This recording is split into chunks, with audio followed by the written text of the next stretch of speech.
दोस्तों, महाकुंभ मेले में जाने से पहले यह कहानी आपको जरूर सुननी चाहिए। यह कहानी आपको सिखाएगी कि आपको महाकुंभ मेले में कौन कौन सी गलतियां नहीं करनी चाहिए, नहीं तो यह गलतियां आपका जीवन बर्बाद कर देगी। कैसे एक पिता ने अपना सब कुछ खो दिया, कैसे मनुष्य अपनी एक गलती के कारण अपना सब कुछ खो देता है, फिर पछताने से होत क्या जब चिड़िया चुग गई खेत। प्रिय भक्तजनों, कहानी को प्रारंभ करने से पहले आप इस वीडियो को लाइक कर दीजिए और कमेंट में हर हर गंगे लिख दीजिए। प्रिय भक्तजनों, महाकुंभ मेला भारत का एक महान धार्मिक और सांस्कृतिक उत्सव है जो हर 12 वर्षों में 4 स्थानों हरिद्वार, प्रयागराज, उज्जैन और नासिक में आयोजित किया जाता है। इसे दुनिया का सबसे बड़ा संगम माना जाता है, जहां करोड़ों श्रद्धालु गंगा घाट पर स्नान करने के लिए जुटते हैं। यह महाकुंभ भारतीय संस्कृति, अध्यात्म और आस्था का प्रतीक है, जहां साधु संत, अघोरी, नागा बाबा और लाखों श्रद्धालु अपनी धार्मिक मान्यताओं को साकार करते हैं। प्रिय भक्त गणों, सर्दी का मौसम था। सुबह की हल्की ठंडक के बीच गंगा नदी के घाटों से घंटों और शंख की आवाजें गूंज रही थी। चारों ओर श्रद्धालुओं का उत्साह और भक्ति का मेला लगा था। इस पवित्र माहौल में प्रयागराज के संगम घाट पर एक साधारण से माता पिता अपनी नन्ही बच्ची राधिका के साथ महाकुंभ मेले में पहुंचे। राधिका महज 5 साल की थी। उसकी बड़ी बड़ी आंखें और मासूम मुस्कान हर किसी का दिल छू रही थी। यह पहला मौका था जब वे अपनी बेटी को महाकुंभ के विशाल मेले में लेकर आए थे। राधिका के पिता विक्रम और मां सुनीता बहुत खुश थे। सुनीता ने राधिका को हल्के गुलाबी रंग की फ्रॉक और गले में छोटी सी रुद्राक्ष की माला पहनाई थी। बच्ची अपनी मां का हाथ पकड़कर खुश होकर इधर उधर देख रही थी। विक्रम और सुनीता ने सोचा कि महाकुंभ में गंगा स्नान करने से उनके परिवार के सारे पाप धुल जाएंगे और जीवन में सुख शांति बनी रहेगी। मेले में हर जगह भक्ति और उत्साह का माहौल था। साधु संतों की टोलियां भगवे वस्त्र पहने, ऋषि मुनि, अघोरी बाबा सिर पर चिलम लिए, नागा साधु और मंत्रों का जाप कर रहे भक्त चारों ओर दिख रहे थे। राधिका पहली बार इतनी बड़ी भीड़ देख रही थी। उसकी आंखें चमक रही थी, लेकिन उसकी नन्ही उंगलियां अपने पिता के हाथ को मजबूती से पकड़े हुए थी। विक्रम ने अपनी पत्नी से कहा, सुनीता, राधिका का ध्यान रखना, यहां भीड़ बहुत है, उसका हाथ मत छोड़ना। सुनीता ने सिर हिलाकर हां तहा। राधिका ने मुस्कुराते हुए अपने पिता से पूछा, पापा, यह साधु बाबा कौन है? ये इतने अजीब कपड़े क्यों पहनते हैं? विक्रम मुस्कुराया और प्यार से उसकी नाक छूते हुए बोला, बेटा, यह भगवान के भक्त हैं। यह अपना सारा जीवन भगवान की सेवा में बिताते हैं। राधिका ने सिर हिलाया, लेकिन उसके मन में कई सवाल अब भी थे। महाकुंभ मेले में सूर्यदेव अपनी पहली किरण बिखेर रहे थे। संगम घाट पर भीड़ उमड़ चुकी थी। लोग गंगा में डुबकी लगाने के लिए उत्साहित थे। चारों ओर हर हर गंगे के जयकारों की गूंज थी। श्रद्धालु साधु संत, अघोरी बाबा और नागा साधु सब अपने अपने अंदाज में पूजा अर्चना में लीन थे। विक्रम ने राधिका का हाथ मजबूती से पकड़ रखा था। सुनीता उनके साथ चल रही थी। राधिका ने पहली बार इतनी विशाल भीड़ देखी थी। उसकी आंखें खुशी से चारों ओर घूम रही थी। उसने कई अघोरी बाबाओं को देखा जो अपनी राख से शनि देह के साथ मंत्रोच्चार कर रहे थे। उसने अपने पापा से पूछा, पापा, यह बाबा इतने गंदे क्यों रहते हैं? विक्रम मुस्कुराए और बोले, बेटा, ये बाबा भगवान शिव के भक्त हैं। ये अपना सब कुछ त्याग कर साधना करते हैं और अपने जीवन में शांति के मार्ग को प्राप्त करते हैं। राधिका को यह बात समझ में तो नहीं आई, लेकिन उसने सिर हिला दिया। वह छोटी छोटी बातों पर खुश हो रही थी। अचानक उसकी नजर गुब्बारे वाले पर पड़ी। वह पिताजी से बोली, पापा, मुझे वह गुब्बारा चाहिए। विक्रम ने उसे समझाया, बेटा, पहले गंगा स्नान कर ले, फिर गुब्बारा भी ले लेंगे। संगम घाट पर स्नान के लिए एक लंबी कतार थी। विक्रम और सुनीता ने राधिका को अपने बीच में रखा और सावधानी से गंगा की ओर बढ़ने लगे। राधिका को अपनी मां का हाथ मजबूती से पकड़ने को कहा गया। गंगा के पवित्र जल में प्रवेश करते ही सुनीता ने भगवान का स्मरण किया। विक्रम ने राधिका को अपनी गोद में उठाया और गंगा जल से उसकी छोटी छोटी हथेलियां धोई। राधिका ने मासूमियत से पूछा, पापा यह पानी इतना ठंडा क्यों है? विक्रम ने मुस्कुराते हुए कहा, यह पवित्र जल है बेटा, इससे मनुष्य के सभी पाप नष्ट हो जाते हैं, इसीलिए इसे गंगा जल कहते हैं। राधिका को फिर कुछ समझ नहीं आया और उसने हम सर हिला दिया। स्नान के बाद परिवार घाट पर लौटने लगा, लेकिन भीड़ बढ़ती जा रही थी। चारों ओर लोगों का सैलाब था। विक्रम ने राधिका का हाथ फिर से मजबूती से पकड़ लिया। पास में ही कुछ मनचले लड़कों ने शोर मचाना शुरू कर दिया, जिससे भीड़ में खलबली मच गई और फिर अचानक भीड़ में धक्का मुक्की होने लगी। जैसे ही विक्रम और सुनीता भीड़ से निकलने की कोशिश कर रहे थे, अचानक एक झटका लगा और राधिका का हाथ विक्रम के हाथ से छूट गया।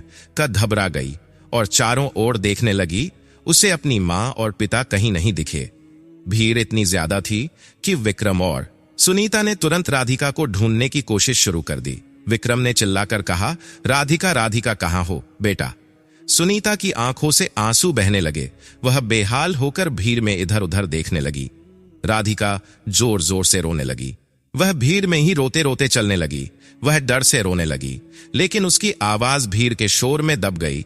कुछ ही पलों में उनकी दुनिया बिखर गई। भीड़ तेजी से बढ़ रही थी। हर कोई घाट से बाहर निकलने की कोशिश कर रहा था।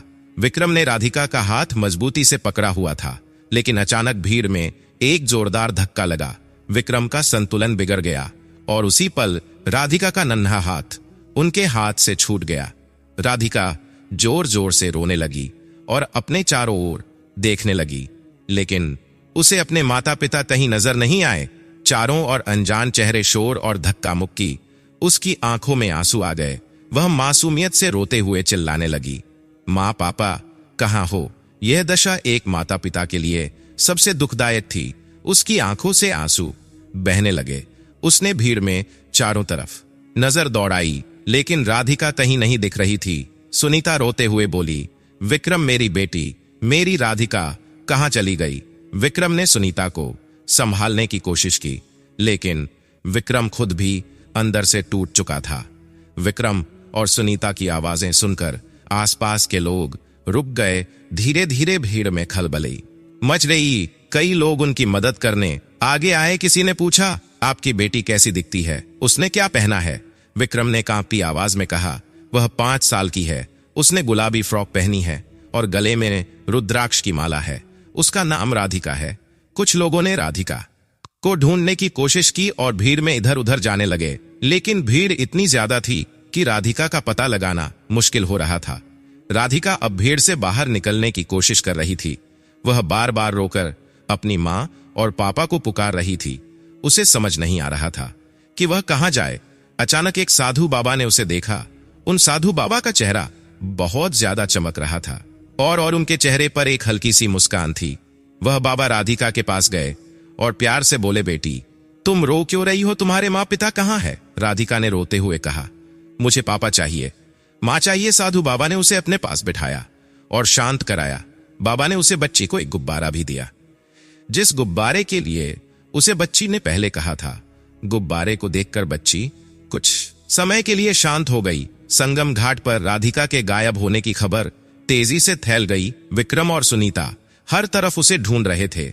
सुनीता की आंखों से लगातार आंसू बह रहे थे और वह रोते हुए चिल्ला रही थी, राधिका, मेरी बच्ची कहाँ हो? विक्रम की हालत भी खराब थी। उनके मन में भय और बेचैनी थी। भीड़ में किसी ने कहा, भाई साहब, आप मेले के घोषणा कार्यालय में जाकर बच्ची की गुमशुदगी की सूचना दीजिए, वहां से ऐलान करवाएं। विक्रम और सुनीता घोषणा कार्यालय की ओर दौड़ पड़े। घोषणा कार्यालय में पहले से ही कई लोग अपनों के खोने की शिकायत कर रहे थे। विक्रम ने वहां पहुंचकर कांपते हुए अपनी बात कही, मेरी 5 साल की बेटी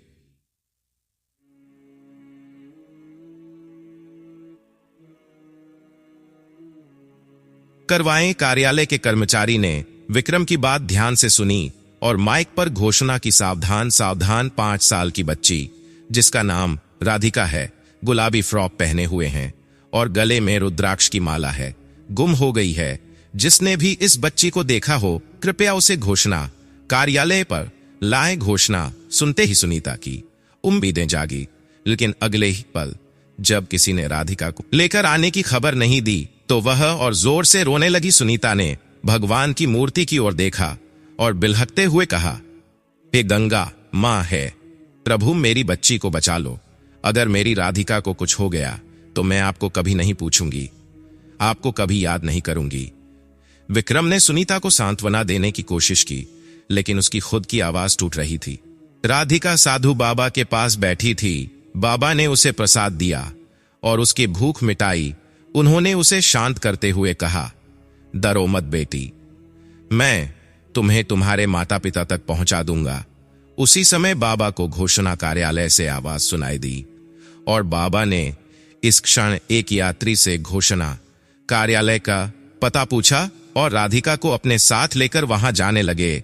घोषणा कार्यालय में विक्रम और सुनीता के दिल की धड़कनें तेज हो रही थी। हर बार जब माइक से राधिका का नाम पुकारा जाता, उनकी उम्मीदें थोड़ी सी जागती, लेकिन जैसे ही कोई खबर न आती वे फिर टूट जाते। सुनीता की आंखें रो रोकर सूज चुकी थी। वह बार बार भगवान को पुकार रही थी, हे गंगा मां मेरी बच्ची को मुझसे वापस मिलवा दो। विक्रम ने सुनीता को संभालने की कोशिश की, लेकिन उनके अपने आंसू भी थमने का नाम नहीं ले रहे थे। चारों ओर से भीड़ का शोर, लोगों की हड़बड़ी और निरंतर घोषणाओं की आवाजें उनके दिल में घबराहट और बेचैनी बढ़ा रही थी।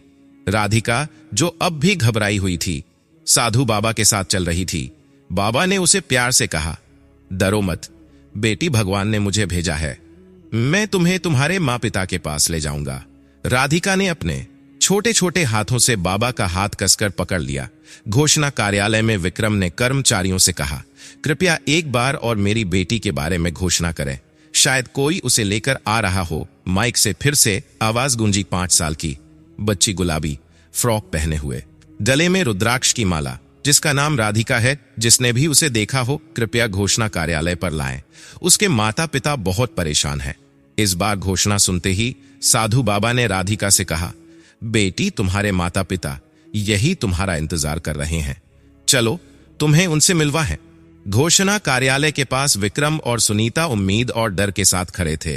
तभी उन्होंने देखा कि एक साधु बाबा अपनी लंबी दाढ़ी और भगवा वस्त्रों में अपनी गोद में राधिका को लिए आ रहे हैं। सुनीता ने एक पल के लिए देखा और चिल्लाई, राधिका मेरी बच्ची। राधिका ने जैसे ही अपने माता पिता को देखा, वह दौड़कर माता पिता के पास भागी। विक्रम ने भर लिया। सुनीता ने राधिका को गले से लगाकर फूट फूट कर रोना शुरू कर दिया। राधिका ने अपनी मां से कहा, मां मुझे बहुत डर लग रहा था, तभी एक बाबा मुझे यहां लेकर आए।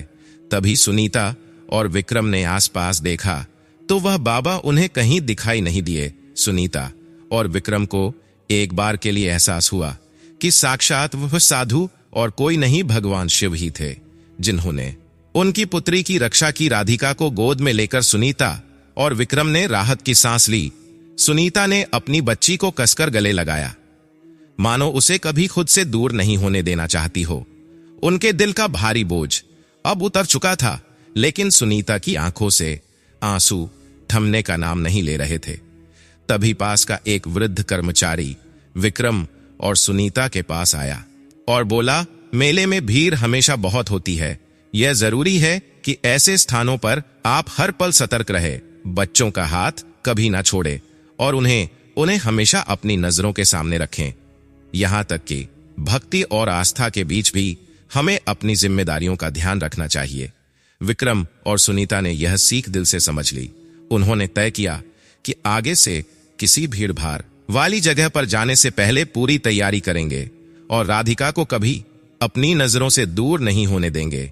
सुनीता ने संगम घाट की ओर देखते हुए भगवान को धन्यवाद दिया। उसने मन ही मन प्रतिज्ञा की कि वह अब कभी भगवान पर से अपनी आस्था नहीं खो। एक ही उन्होंने साधु बाबा को भी याद किया, जिन्होंने राधिका को उनके पास पहुंचाया था। इसके बाद खुशी खुशी के साथ अपने घर की ओर रवाना हो गए। प्रिय भक्तों, राधिका के मिल जाने के बाद विक्रम, सुनीता और राधिका अपने घर लौट आए। हालांकि यह घटना उनके जीवन का एक कठिन अनुभव थी, लेकिन इसने उन्हें गहरी सीख दी। अब वे न केवल अपने परिवार की सुरक्षा को लेकर और सतर्क हो गए थे, बल्कि उनकी आभ भी और मजबूत हो चुकी थी। विक्रम ने अपने पड़ोसियों और रिश्तेदारों को यह कहानी सुनाते हुए कहा, महाकुंभ केवल आस्था और भक्ति का केंद्र नहीं है, यह हमें जीवन जीने की सही दिशा भी देता है। भगवान पर विश्वास रखें, लेकिन खुद भी अपनी जिम्मेदारियों को ना भूलें। भीड़ भाड़ वाली जगहों पर हमें हमेशा सतर्क रहना चाहिए। बच्चों को अपनी नजरों से कभी दूर ना जाने दें। याद रखें, हमारी सतर्कता ही हमारे परिवार की सुरक्षा है। घाट पर स्नान के दौरान चोर और लुटेरों का भी ध्यान रखना चाहिए। किसी भी अज्ञात व्यक्ति से मदद लेने से पहले सोचना चाहिए और घाटों के पास चैन या रस्सी के सहारे स्नान करें, क्योंकि ऐसी जगह पर एक धक्का लगने एक आम सी बात होती है। महिलाओं को आभूषण और कीमती वस्तुएं नहीं पहननी चाहिए। भीड़ में आभूषण और कीमती वस्तुओं के चोरी होने की संभावना रहती है। बेहतर है कि इन्हें घर पर छोड़कर जाएं। किसी भी अनजान व्यक्ति के साथ अधिक बातचीत करने और किसी भी हालत में अपने परिवार से दूर जाकर अनजान व्यक्तियों की मदद नहीं करनी चाहिए। यह सब भोले भाले लोगों को फंसाने की साजिश होती है। प्रिय भक्तजनों, यह कहानी हमें यह भी बताती है कि भगवान हर वक्त हमारे साथ होते हैं, लेकिन उनकी कृपा तभी फलित होती है जब हम स्वयं भी प्रयास करते हैं। महाकुंभ का यह अनुभव विक्रम और सुनीता के लिए एक अमूल्य सीख बन गया, जिसे वे जीवन भर याद रखेंगे। हर हर गंगे, हर हर गंगे। प्रिय दोस्तों, यदि आपको यह कहानी अच्छी लगी हो तो कमेंट में हर हर गंगे अवश्य लिखें और अपने दोस्तों तक शेयर करें। धन्यवाद।